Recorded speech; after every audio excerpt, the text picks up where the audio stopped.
Okay, hey guys. So I have been MIA for a couple weeks. I haven't come to you with a new video because I've been everywhere. So I did a little road trip from Texas to Virginia. Just be able to chill with some family for a while, because being in the military, you don't really get but maybe a 2-week span of leave. If that, you can't just take a month off and go home or something. So I came home so I could be with my family for about a month before I go back to Texas and start my life as a civilian. I got to Virginia. I got sick as a dog. I couldn't do no videos. I couldn't even talk. And then it was my homecoming last weekend, my 5-year reunion out of college, and it was lit. So I had to have some days of recovery, but I am back, and today I'm going to be talking to you about the treatments of depression, and not just depression, but most mental health issues. But we're going to focus on depression because that's been the theme for the past couple of videos. So last video I talked to you about the symptoms, some signs, some things to watch out for. The video before that I talked to you about the types of depression. So this video I'm going to talk to you about how we can treat it, how we can get better, because we gonna fight depression. Okay, one video at a time. So there are 3 major treatments of depression. You have medication, you have psychotherapy, and then you have electroconvulsive therapy. And then you have a combination of the psychotherapy and medication, but really it's 3 types. So medication. The biggest one is antidepressants. And for this video, I'm going to talk to you about what I know from experience and what I know from research. So as you all know, before I discussed, I had major depressive disorder. I've had a number of therapists while I was in the Army. So I did the antidepressants and I did the the psychotherapy. So with the antidepressants, a lot of people get antidepressants and stop because they don't feel like it's working. One, it takes 2 to 4 weeks for the antidepressants to get into your system and to actually start working. But a lot of times people stop because they don't feel like it's working. So these aren't your Aleve or your Advils that have instant results. No, this takes weeks for it to get into your system. It takes weeks for it to get to your brain and for your brain to be able to figure out, okay, this is what's going on. I'm getting better. You will see other changes, changes in your sleep, changes in your appetite, changes in, how you feel, but it might take a while for your mood to actually get better.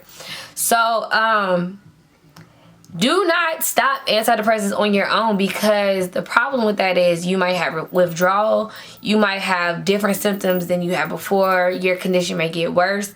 So it's suggested that you take antidepressants 6 to 12 months to see if they work or not. And then from there, you and your doctor come up with a plan, and then they might change your medication, change your dose, or even take you off the medication.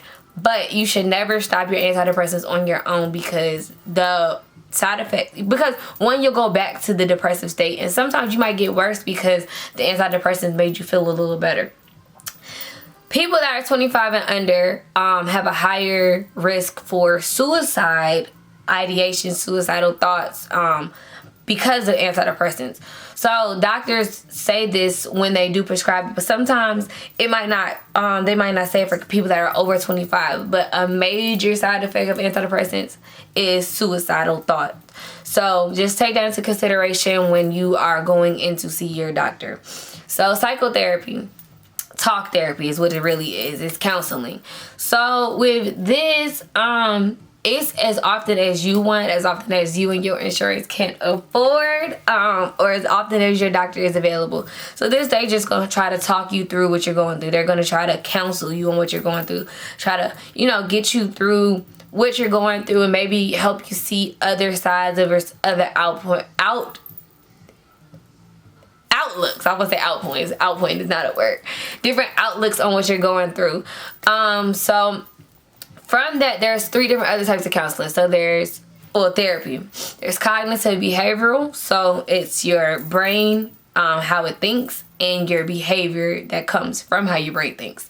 There's interpersonal therapy, where you have to dig deep in yourself and might challenge you to make changes, or challenge you into difficult times, or challenge you to expose vulnerable times in your life or very traumatic times in your life. And then there's problem solving therapy where they are trying to solve a problem for you. Whether, you might have a new job or you might have just got laid off from your job and you're trying to figure out what's the next steps or how you're going to make it because it's a big change. And remember when I talked to you the last video about adjustment disorder. So where it may have taken the 6 months of therapy to see that you're okay and you just had a big change in your life and now you are better and you're not depressed anymore. So then there's a combination, so where they do the antidepressants and then they do the therapy together. So they're trying to talk about your problems, trying to figure out what caused your problem, what triggers your problems, and then you're doing these antidepressants as well to help try to mellow out your mood or help you sleep or help with your eating habits, because depression is, like I gave y'all all those symptoms last video, it affects everything you do: sleep, eat, your focus, your drive in work, your motivation to do things that you've always had an interest in doing. So these antidepressants, they change signals in your brain and allow you to focus and function a little better. I will say this, I'm gonna keep it real with y'all. I was on antidepressants. I had a bunch of different types, and they have a lot of side effects. And if you aren't fully aware of those side effects, it can be scary. I had a couple soldiers who were on antidepressants and they were like, ma'am, I do not like this. I feel jittery. I can't sleep. I can't do that. And I'm like, those are the side effects. But if you continue to take them, they'll get better. Or you talk to your doctor and say, hey, I feel like I'm super jittery, or I feel really anxious, or I feel super down. I feel super moody. I feel super, detached from people. I feel numb. These are things you have to describe to your doctor, but that's why it's important for you to not just stop the medication. It's important for you to educate yourself on the medication and talk to your doctor. So electroconvulsive therapy. I have never had this done before. My doctor did recommend this to me, but I never got around to it because, the stroke therapy, the stroke just, it was a lot going on. So this is where they basically take electrical pulses and they send it through your brain and through various different treatment practices. I can't talk to you in detail about it because I have never experienced it. But if you are interested in it, of course you can research it and figure out more. They are completely safe, not painful. We are not talking about doing a lobotomy where they're, going through your eye and trying to squeeze around your brain like they used to do back in the day. We're talking about completely safe things for you that will help you get better, help you cope with things. Why would somebody do electroconvulsive therapy? ECT is what they call it. Because you may have problems with association of emotions. So my doctor recommended this to me because my childhood wasn't, I'm not gonna say it was the best and I'm not gonna say it was the worst, but my dad came to visit me when I was in the hospital and I got triggered by him calling me, names he used to call me in my childhood, and it reminded me of the smell of alcohol on his breath coming home, and it reminded me of, arguments that my parents had, or it reminded me of times I did not want to think about, and it caused my anxiety to go through the roof, my blood pressure, and it just caused a lot of stuff. So she suggested ECT to disassociate the anger and the sadness with my childhood, with those memories of my father. And with those practices, it could, not to say erase the memory, but erase the feeling behind the memory. So that's just an example. So they do these in a series of sessions. Typically it's 3 times a week or more for 2 to 4 weeks, and then they'll regroup and see how the treatment is going. So these are the 3, really 4, because the combination, main treatments. But they're not the only treatments, And if you don't want to have to go to the doctor, you feel like you can do it on your own without a professional, just practice mindfulness, try to be more active and exercise, set realistic goals about your treatment, set realistic goals about your recovery. Spend time with others, spend time with your family, spend time with your friends, and find a person you can confide in. Find somebody that you can trust with your problems and they won't, throw them back in your face. Try not to isolate yourself, because when you're depressed, you might want to isolate yourself, and that's how you become numb and you ultimately become worse. Expect gradual changes and not immediate changes in your mood, because nothing is immediate. And if you go in there with unrealistic expectations, you won't get better and you'll get frustrated. Exercise yourself on depression. Watching videos like this, Googling stuff. It's a easy Google search to where you can find out the information I'm telling you and more.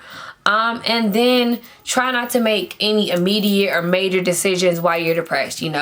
Don't try to go get married or propose to your girlfriend, or, move to a new city because you are in a not so good mindset because you're depressed. So those are just a few things, but there are so many more things you can do. As always, if you have any suggestions or questions or concerns, just message me. So I'll wrap it up one more time so you just know what we talked about. We talked about depression. We talked about the types of treatment. So we have medication, we have psychotherapy, and we have electroconvulsive treatment or therapy.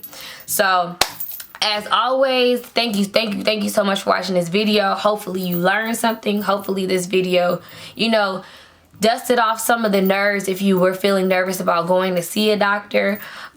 Please like this video if this video, taught you something you didn't know. Please share this video if you feel like this may help somebody on your timeline, or even if it helped you.